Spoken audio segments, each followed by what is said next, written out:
Olá, amigos, sejam muito bem-vindos. Eu sou Marcelo Santos, professor e enfermeiro, e este é o canal Papo Reto com Marcelo Santos. Mais uma vez, gostaria de agradecer a sua visita. Para você que é novo no canal, que está visitando pela primeira vez, te convido a se inscrever no canal, curtir e compartilhar os vídeos em suas redes sociais. Sua participação está sendo extremamente bem-vinda e é muito importante para o crescimento do canal. Então, vamos dar prosseguimento à nossa videoaula, falando sobre mais uma das etapas de assistência intraoperatória, transoperatória. Vamos falar sobre o processo de anestesia. Então, a definição dada à anestesia é caracterizada pela perda da sensibilidade dolorosa. Então, a anestesia você perde a sensibilidade álgica. Você perde a capacidade de definir, de interpretar, de caracterizar o processo álgico, o estímulo álgico. Simultânea à perda da consciência. Então, a anestesia é caracterizada pela perda da sensibilidade dolorosa, simultânea, paralela, concomitante à perda da consciência. Então, a diferença entre anestesia e analgesia. A anestesia é o estado de narcose, analgesia, relaxamento e perda do reflexo. Já a analgesia, ela é a perda da sensibilidade álgica com preservação do estado de consciência. Ou seja, na anestesia, você pode ter a perda do nível de consciência. Então, se for uma anestesia geral, você perde o nível de consciência. Se for uma local, uma regional, você mantém a consciência. Já a analgesia, você sempre vai manter, vai sempre ter preservada o seu estado de consciência. Perfeito? Então, para entender a motivação terapêutica da anestesia, vamos fazer uma revisão básica, superficial.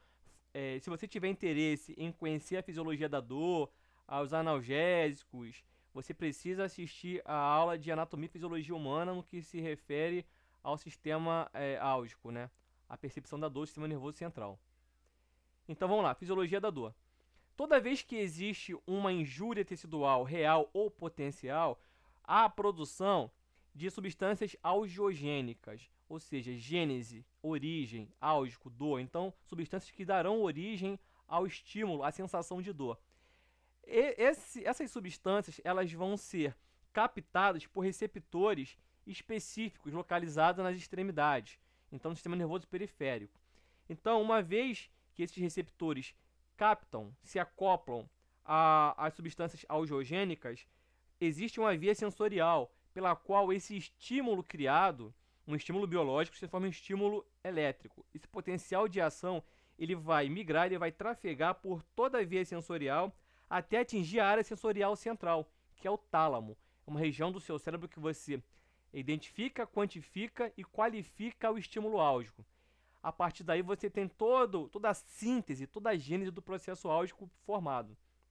Então, lesão ou injúria tecidual real ou potencial, produção, liberação de substâncias algiogênicas, captação pelos receptores, tráfego pela via sensorial, até ativação da área sensorial central, do tálamo, onde esse estímulo vai ser captado, interpretado, quantificado e qualificado. Aí você tem o estímulo da dor. Quando você administra um fármaco, uma droga, um medicamento que visa suprimir ou diminuir o estímulo álgico, você simplesmente oferece uma substância química que vai fazer que tenha a mesma afinidade com os receptores que as substâncias algiogênicas. Elas vão impedir que as substâncias algiogênicas se acoplem ao receptor específico do sistema sensorial. Então, quais são os 3 itens básicos do sistema sensorial? Primeiro são os receptores, estruturas responsáveis pela captação do estímulo e sua conversão em um sinal biológico. Via sensorial, que é o caminho por onde o sinal biológico trafega, e as áreas sensoriais centrais, onde o sinal biológico é interpretado e codificado em sensação dolorosa, em sensação álgica. Então, esses 3 itens são os que dão um suporte básico ao sistema sensorial, que faz com que você mediante uma injúria, uma agressão real ou potencial, sinta a dor. Então, trazendo para nossa discussão em enfermagem cirúrgica, no momento que a diérese, a abertura da estrutura corporal, você faz lesão tecidual real. Essa lesão tecidual real faz com que haja liberação de substâncias algiogênicas. E essas substâncias vão ser captadas pelos receptores. Esses receptores vão transformar um estímulo biológico em um estímulo elétrico. E esse estímulo elétrico vai trafegar por toda a via sensorial, até ser captado pelo tálamo. Então, a fisiologia do bloqueio anestésico. Então, como você vai fazer o bloqueio desse estímulo álgico, uma vez que o paciente está sendo manipulado em suas estruturas corporais? Uma abertura de uma estrutura, a manipulação de um órgão, certamente vai causar dor. Então, você precisa suprimir essa dor. E como isso acontece? Então, as medicações, elas vão se acoplar, elas vão se aderir, elas vão ocupar aquele espaço da receptor da dor, impedindo que haja aquela produção, a conversão do estímulo biológico, das substâncias algiogênicas, em um estímulo elétrico, em um potencial de ação que vá sensibilizar a área sensorial central. Dei aqui para vocês um exemplo, aqui tem um ferimento na pele do indivíduo, a produção de substâncias algiogênicas, que eu não vou entrar agora em detalhes, para não perder o foco da proposta da videoaula. Essa substância algiogênica, ela vai se acoplar, ela vai se unir ao receptor específico, e o que era um estímulo biológico se torna um estímulo elétrico. Esse estímulo elétrico vai percorrer toda a via sensorial até atingir o tálamo, onde é a região onde vai ter a interpretação, a quantificação e a qualificação desse estímulo. Você vai ter uma dor mais aguda, uma dor mais crônica, uma dor mais intensa, menos intensa, moderada.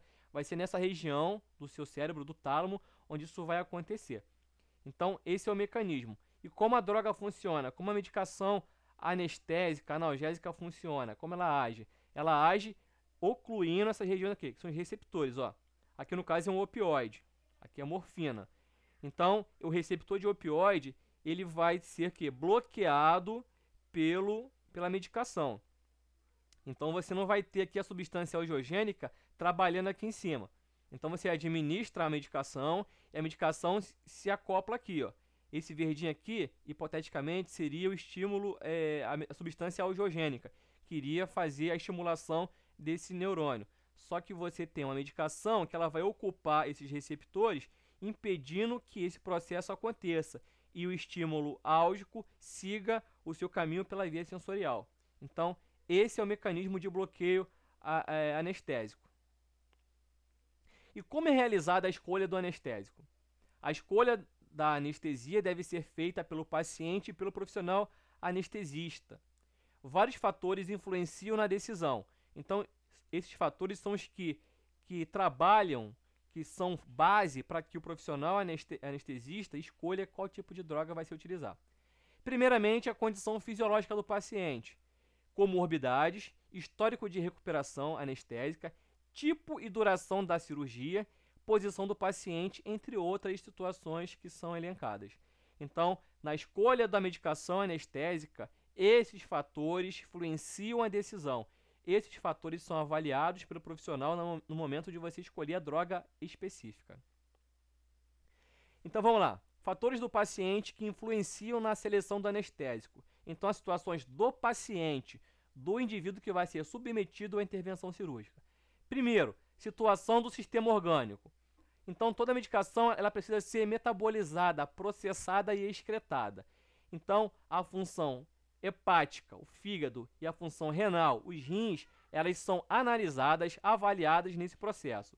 Primeiro, esses dois órgãos, eles influenciam na biodisponibilidade, ou seja, a medicação ela fica biodisponível no plasma sanguíneo para fazer efeito, para se acoplar, para se aderir, para se associar aos receptores celulares.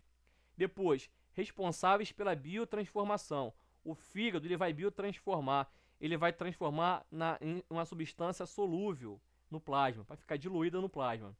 E o rim e os rins, o sistema renal, ele é responsável pela eliminação dos metabólitos, se você não tem como eliminar aquela substância outrora processada, biotransformada pelo seu fígado, pela função hepática, essa substância vai ficar circulante no seu corpo. Você precisa eliminá-la. Depois, sistema respiratório. Afecções respiratórias devem ser observadas diante da escolha de anestésicos inalatórios. Um paciente que tem a função respiratória comprometida não tem como indicação você escolher um anestésico inalatório para esse paciente. Essa proposta ela é divergente, não tem como objetivo fim, você não vai ter uma resposta terapêutica satisfatória. Então, indivíduos que apresentam doenças respiratórias importantes que vão repercutir na função respiratória, você não vai elencar como prioridade anestésicos inalatórios. Todos os anestésicos inalatórios deprimem o sistema respiratório e possuem ação broncodilatadora. Então você vai analisar essa questão. Se você tem como objetivo fazer a utilização de um anestésico inalatório, você tem que ter ciência que vai deprimir o sistema respiratório e possui ação broncodilatadora. Situação dos sistemas orgânicos. Sistema cardiovascular. A maioria dos anestésicos possui ação hipotensora. Vai fazer uma hipotensão no paciente, podendo entrar em choque. A redução da pressão de perfusão pode ocasionar isquemias teciduais. Então, dependendo do anestésico escolhido, você pode fazer uma isquemia tecidual importante. Alguns anestésicos podem desencadear um efeito arritmogênico, ou seja, tudo que é gênico é gênese, origem. Então, arritmia. Talvez o anestésico pode causar uma arritmia cardíaca importante no seu cliente. Isso pode trazer uma repercussão hemodinâmica importante e indesejado para o processo. Sistema nervoso. A presença de afecções neurológicas influenciam na seleção do anestésico. Ora, se essa medicação vai agir na área sensorial central, se você tiver a presença de alguma patologia, de alguma afecção importante no sistema neurológico, certamente você vai ter uma resposta terapêutica inadequada. Ou seja, você vai ter uma analgesia, uma anestesia inadequada no indivíduo. E o paciente vai sentir dor. Então, a avaliação desse sistema é muito importante. Gravidez. O uso de óxido nitroso pode causar anemia aplásica no feto. Então, se a mulher estiver gestando um feto, você não vai utilizar o óxido nitroso como escolha, porque ele pode dar alteração nas hemácias do feto. Pode ocorrer fissuras labiais, o lábio leporino, em mulheres que receberam benzodiazepínicos. Então, se a mulher está grávida, ela tem que citar, ela tem que sugerir ou sinalizar para o profissional que está em suspeita de gravidez, para que os benzodiazepínicos não sejam elencados como a droga de escolha. O diazepam não deve ser empregado durante o trabalho de parto, pois causa hipotonia temporária e altera a termorregulação do recém-nascido. Então você precisa da atividade uterina, do músculo uterino ativo, para que que cumpra todas as fases do parto. Se você administra diazepam, você vai ter uma perda do tônus muscular, a hipotonia. Isso fará com que o parto se torne dificultado, além de alterar a termorregulação do recém-nascido. Então uso simultâneo de fármacos. Então, a utilização de drogas ela é importante para você elencar a droga de escolha. Tem que saber quais medicações o paciente faz uso de maneira corriqueira. Então, fármacos adjuvantes múltiplos, ou seja, que possibilitam a sedação. Benzodiazepínicos, eles têm como objetivo diminuir a ansiedade e facilitar a sedação. Os barbitúricos proporcionam a sedação. Antihistamínicos, eles previnem reações alérgicas àquela droga. Antieméticos, evitam o refluxo do conteúdo gástrico, impedindo uma possível broncoaspiração. E a ranitidina vai reduzir a acidez gástrica, facilitando a utilização de algumas medicações, etc. Uso simultâneo de fármacos não anestésicos adicionais. Os pacientes cirúrgicos podem estar cronicamente expostos a fármacos para tratamento de outras afecções. o alcoolismo altera a resposta orgânica aos anestésicos. Quem trabalha na área possivelmente já teve algum cliente que dificilmente ele sedava. Estava lá em terapia intensiva, entubado, com sedação, com as drogas de escolha para sedação do paciente, alguns opioides, alguns benzodiazepínicos, e o paciente não sedava por nada. Você dava uma dose elevada da droga, 30 ml hora, e o cara estava acordado.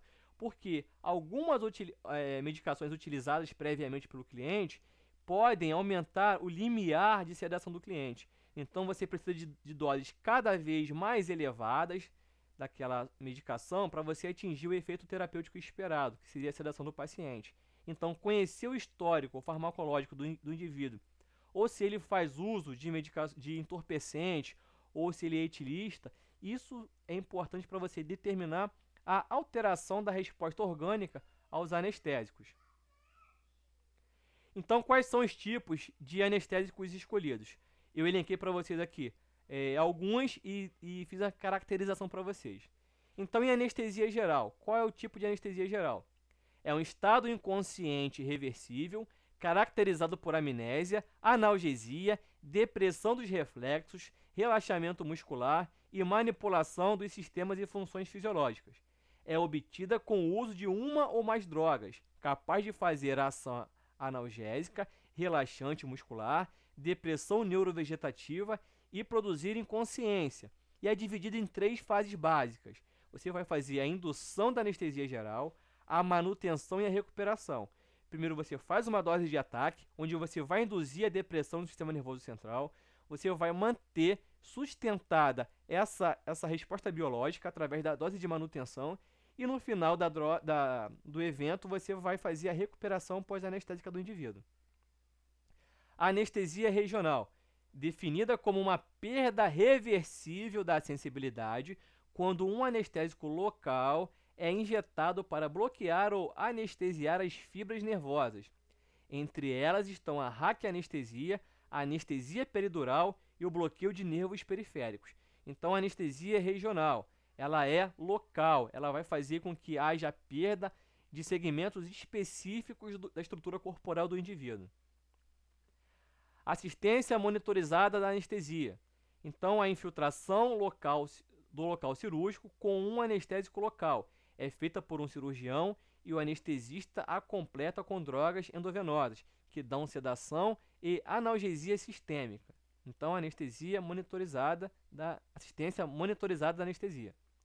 E a anestesia local é empregada para procedimentos menores nos locais nos quais o local cirúrgico é infiltrado com anestesia. Então, para fazer uma sutura de pálpebra, ou de mão, ou de pé, você faz um botão anestésico local e aí o profissional cirurgião vai fazer o seu procedimento. E quais são as fases da anestesia? Então, indução, período que inicia com o estabelecimento da administração do anestésico e segue até o desenvolvimento da efetiva anestesia cirúrgica do paciente. A indução depende diretamente da velocidade com a qual as concentrações eficazes do anestésico chegam ao cérebro. Então, o volume de infusão, a velocidade de infusão e as condições orgânicas do paciente vão ser determinantes na fase de indução. Fase de manutenção, responsável pela continuidade da ação anestésica cirúrgica. Então, você vai dando doses sustentadas da droga para que você mantenha a resposta terapêutica específica, que é a anestesia. E a recuperação é o tempo desde o momento em que a administração do anestésico é suspensa até que sejam recuperados a consciência e os reflexos protetores fisiológicos. A recuperação depende diretamente da velocidade em que o anestésico difunde do cérebro, é metabolizado e excretado. Então, o processo de recuperação pós-anestésica está diretamente ligado à função hepática e renal do indivíduo. Em algumas situações, você administra algumas drogas que fazem a ação antagônica àquela droga. Profundidade da anestesia. A profundidade da anestesia foi dividida em 4 estágios sequenciais. Cada estágio corresponde ao aumento da depressão do sistema nervoso central, causada pelo acúmulo do anestésico no cérebro. Então é importante essa informação. Vamos lá. O estágio 1 da anestesia. Analgesia. Então você tem a perda da sensação de dor, e o paciente consciente conversando. Nesse momento, o paciente perde a sensação álgica, mas ele se mantém consciente e verbalizando as suas necessidades. Fase 2, excitação. Delírio e comportamento violento, o paciente pode ficar agitado. Irregularidade da pressão arterial, pode ter uma repercussão direta na parte cardiovascular. E aumento da frequência respiratória, como mecanismo compensador. Fase 3, analgesia cirúrgica. É um relaxamento da musculatura esquelética, o paciente perde aquela combatividade que apresentou na fase 2, no estágio 2. Normalização da frequência respiratória, diminuição dos reflexos oculares, e o procedimento cirúrgico é realizado apenas nesse estágio. Por questão de concurso, a cirurgia ela é realizada somente no estágio 3 da profundidade anestésica, quando você tem a analgesia cirúrgica, onde o paciente não está mais combativo. E o estágio 4, paralisia bulbar. Ocorre acentuada depressão dos centros respiratórios e vasomotor. Aqui o paciente faz depressão respiratória e faz hipotensão. O quadro clínico pode evoluir para o óbito, caso não sejam adotadas as medidas para manter a respiração e a circulação. Aí você entra com a intubação no paciente, vai intubar o paciente, acoplar ventilação mecânica invasiva e o paciente vai receber algumas aminas vasoativas para manter a pressão dele normal. Então agora vamos parar por aqui e vamos dar prosseguimento falando sobre os fármacos utilizados no bloqueio anestésico, os antagonistas dessas medicações anestésicas. Então espero que vocês tenham gostado. Compartilhem, curtam o vídeo, se inscrevam no canal e fiquem aí para poder curtir a próxima aula. Um forte abraço e até a próxima.